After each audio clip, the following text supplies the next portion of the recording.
After months and months of complaining about our terrible experiences with brush pens, has Sakura finally solved the brush pen with the koi coloring brush? Stay tuned for more.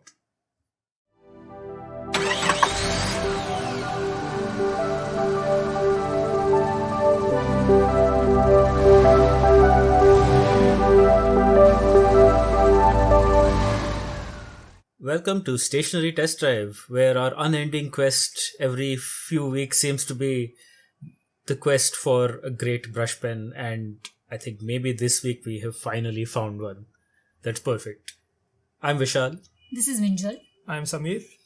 and yes, the Sakura Koi coloring brush pen, water based, dye stuff ink for students, graphic artists, designers, illustrators, architects, and cartoonists. Well, we are definitely most of those things here on Stationery Test Drive. We are artists, designers. They left out calligraphers, but calligraphers are certainly part of it. Everyone leaves out calligraphers. Yes, Minjal is. We are not happy about this Sakura, but we are happy with the actual product, which is in this set of, I don't know how many of these there are. 24, I think. 24, fine. So let's start with basic black here.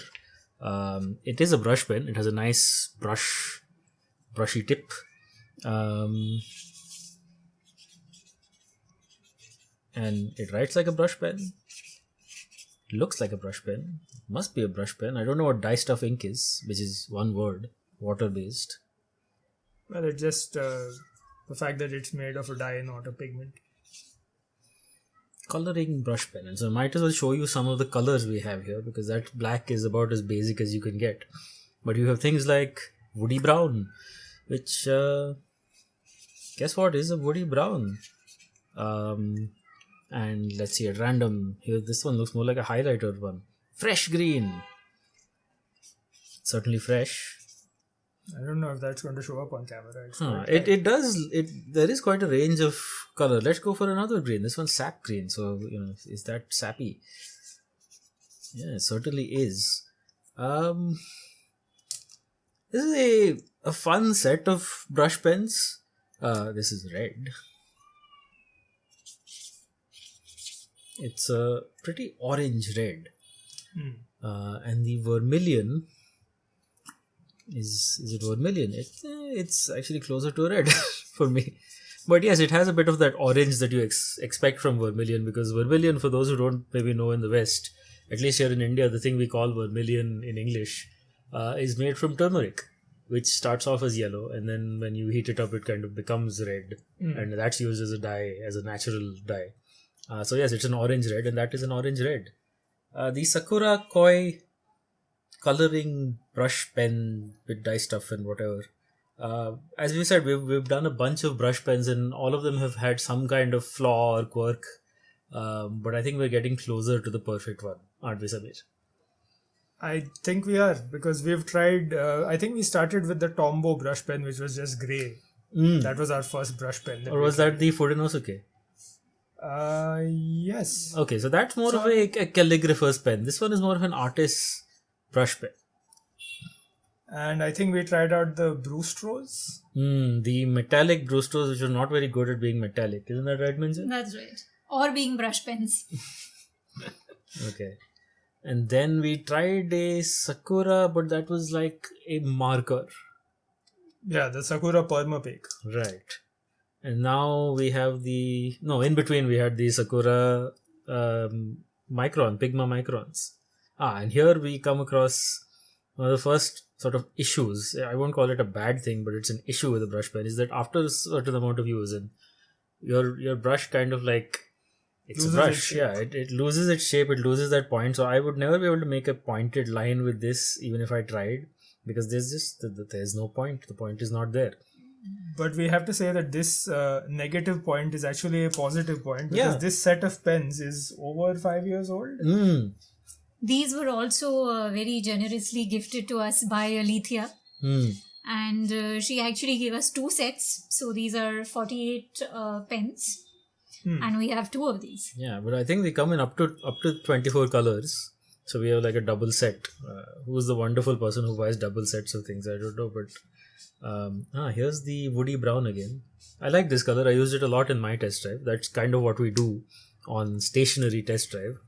As we said, we are all of these things: students, graphic artists, designers, illustrators. Well, we're not architects, except of our own demise. Oh, that's nice. Peacock green. It's not a very green. It's more of like a blue, but Sakura, Koi, brush pens, and Vishal. A flair for the dramatic. yes, and the introspective. I think I just ended up trying the same ones over and over. So let's just look at one of our test drives. Minjal, why don't you start it off? Speaking about a flair for the dramatic, who's complaining to me about? We all try to keep up with Vishal. This is the first time I've used brush pens for writing of this style. Mm-hmm. Now, I usually use broad-edged pens, and I've been very scared to use flexible tip pens for anything that is to do with lettering or calligraphy. And unlike the Brustro that we used earlier, the tip actually holds its shape. Yeah. So it's easier to get, a little bit of structure in your writing. It's not all over the place. And the colors are they're excellent. It's great for, say, a little bit of shadow, technique if you want to use. They also blend pretty much seamlessly. I read that, they can also be blended with the colorless blender pen that is usually a part of the set, or you buy it as a standalone pen. Okay. What that lets you do is it lets you blend the two colors. So Right. Koi Sakura only has the colorless blender pen. Or you can use the Koi Sakura water brush. Which I do pens. have, Yes. but I did not end up using them for this because I kind of had a lot of fun just putting the colors down. How did yours go down, your particular set? You've got these nice sort of almost beet reds in these and these greens. So, like you all, I had a couple of issues. Some of the pens in my set also, the nibs had kind of completely lost, the tips lost shape.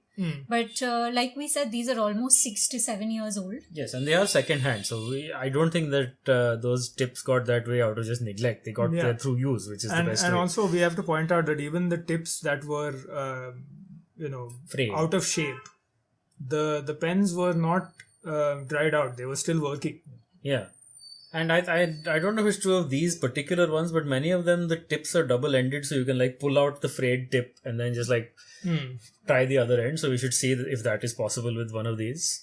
Because really they're great brush pens. They're among the best we've used in terms of control. You're never going to get the kind of control that you get precisely with like a very stiff like acrylic brush or something. But any complaints we had about the perma-pake, since that's a Sakura product as well, as far as the quality of the colors, this very much proves what Sakura is genuinely great at, which is the range of colors that they come up with. Highly saturated, highly vibrant. We've used this term quite a bit in the last few weeks because we've been covering things that are colorful. And strangely enough, and maybe Minjal's work is a good example of this, I was most impressed by the colors that were extremely light. Because all sketch pens and felt tip pens have these sort of dark, vibrant colors these days. Right. We have tested out some very, very inexpensive pens which have great, vibrant colors. But getting these kind of, calm salmon pinks and those kind of things, that's not that easy to do in a pen. And the range of those light colors were just excellent as far as I'm concerned. I think both Samir and I used like the entire range. Usually as people, we are kind of told to stick to 3 or 4 colors and not really go too crazy. But and we ignore all of that very good design advice, and then we come up with things like this. See, now that like needs an album cover with like flames in the logo. I don't know if this is good art, but it's a good test of 24 colors. So let's count here. There's at least like 2 or 3, the pinks, the salmons, the yellows, the browns, the greens, all the blues, some of the purples, the teal, and the sap and light greens. So that's the full range. I don't think you use the browns that much, but you have in your hair. But as I said, the thing that genuinely impressed me was the lighter colors in this, because it really lets you put down kind of base coats.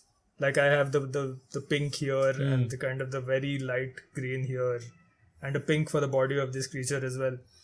And because they're so light, you can easily layer darker colors on top of them, and they still show through, but they also mix. It's a great sort of mix of covering something up, but also kind of letting it show through and blending, which I found to be great. The one thing that Minjal mentioned was the blending pen that you get with it. We didn't have that to try it out with. In some of their marketing, they do mention that these are water soluble, and so you can kind of move them around with a brush and water as well. I didn't find that to be completely usable. I tried blending this pink with water. Okay. So you can see that it's a little bit more watery looking than the rest of it. I think the color does move around a little, but I wouldn't buy these for that. I think maybe there is also a matter of priming the paper that is with water before, if you intend to do that. Maybe it's just because these went down on dry sheets. They probably just went in like markers and stayed there. They didn't sit on the surface for too long. Because I tried sort of reactivating them immediately after drawing them, and I tried it like a day later as well. But yeah, they did move around a little, and they did wash out a little, but not to the point where I would use them to be like watercolors. Well, I don't know if I used them like watercolors, but I certainly made mine more painterly than I usually do. So this is my test drive, which is as usual, it's a portrait. It is just the thing I default to. I think I used pretty much every color that was in there, all 24. Like Samir, I put down a base coat. In various parts of it, I used the yellows, I used the sort of the salmon pinks. I don't. If there's one complaint I have about it, it's that at least right now, the way they are, the colors are not always what I would describe them. And yes, artistically, colors can be whatever, they are quite different depending on how you are looking at them. But like there are things that I wouldn't describe as woody brown or as pink or as, blue even, but there they are. I quite liked the frayed edge of I think it was like the grey blue, sky blue. I think they called that the sky blue. Yeah. It didn't come down like a very precise point like there where you can then like pull highlights. But when you want to do a wash of sky color sort of here while giving it a certain texture, you can never do that, really. It's not like the Pigmas. Not the Pigmas. What's our favorite marker? The paint markers. Posca. The Poscas, yes. Lots of P sounds. The Poscas go down and sort of uniformly form a single flat layer. These ones you're always going to get texture, and if you are okay with leaning into that texture, then you can get quite a bit of range from it. I did use the black for a little bit over there and a bit of highlight and just like dialing it in.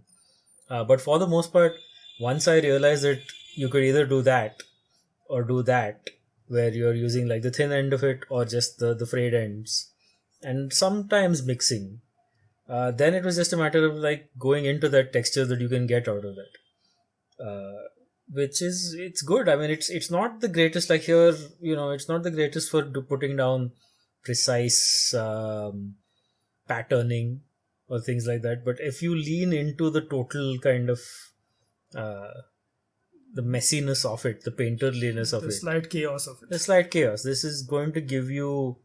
Brush pens are like that anyway, and these colored ones are more so. But the vibrancy you get out of it, like even like the shadows I've got, I think it's the same wonderful sky blue, grey, whatever it is, and that makes a nice shadow sort of thing. But even that is just a very scratchy. It's not like I could have gone and made a very precise graphic look. So unlike the Poscas, which are very good at that graphic style, these are good for a very impressionist style. Despite that, Minjal you have got a great amount of control from this. So like I mentioned earlier, compared to a lot of other brush pens, the tip of the Koi Sakura I have to mention, and I know that a lot of lettering artists also say this, it has medium flexibility. So it's not something that will completely give you, say, a 6 mm 6 line width as soon as you write, you can control it to get some kind of structured strokes. So if you even look at these lines in your painting, in your art piece, you can actually, retain some amount of control while you're using it. That's true. I think my overall impression of this is the colors are definitely their strength. The felt tip is one of the best that we have tried as far as a brush pen is concerned. Right. I did not like using it as a coloring pen as such, because I think that it's just a little too uncontrollable at times. Okay. So you need to, as Vishal said, Vishal was actually right, you need to lean into the fact that it's slightly chaotic and it creates this texture. Yes, and to add to that, you need to stop reading what is on these little tiny, just near the barcode. And I was going to say the only negative I can tell you about this pen is, I think most artists are never going to read that anyway, so ignore that. But my problem with it is that as good as Sakura is at giving us colors, the colors of these caps are very bad at indicating what the color of the pen is. Yes. What is on the cap? Do not go go by what this cap looks like. Make sure you have That's a test sheet. That's not what it looks like. Make sure you have a test sheet of the same material that you're doing your finished piece on. Test it, mix it on there so you know what you're getting. For this, for the hair, I did an under layer of blue and then browns on top of that. I only knew that worked because of my test sheet. But yes, once you figure out what color is what, these are great pens and we highly recommend them. Yeah, totally. We've found, if not the best brush pen, but certainly hazarding towards the best brush pen set. Let's just say that get the set. As colors, yeah. There are better black ones probably out there. And there are probably better individual colors, but get the set. And please set your bell notifications and alarms and other things to follow us, Inky Memo, and us on all the social links that you see on screen. Go to inkymemo.com, subscribe to our newsletter, and check out all the stories there. And until our next test drive, I'm Vishal. This is Minjal. I'm Samir. And if you like colors like these, you really need to check out one of our inexpensive sets of sketch pens that we tried out, which was the Dom sketch pens. And if you're a fan of Sakura, then you have to check out their best selling pen ever, which is the Pigma Microns. Vishal? You can't touch these off.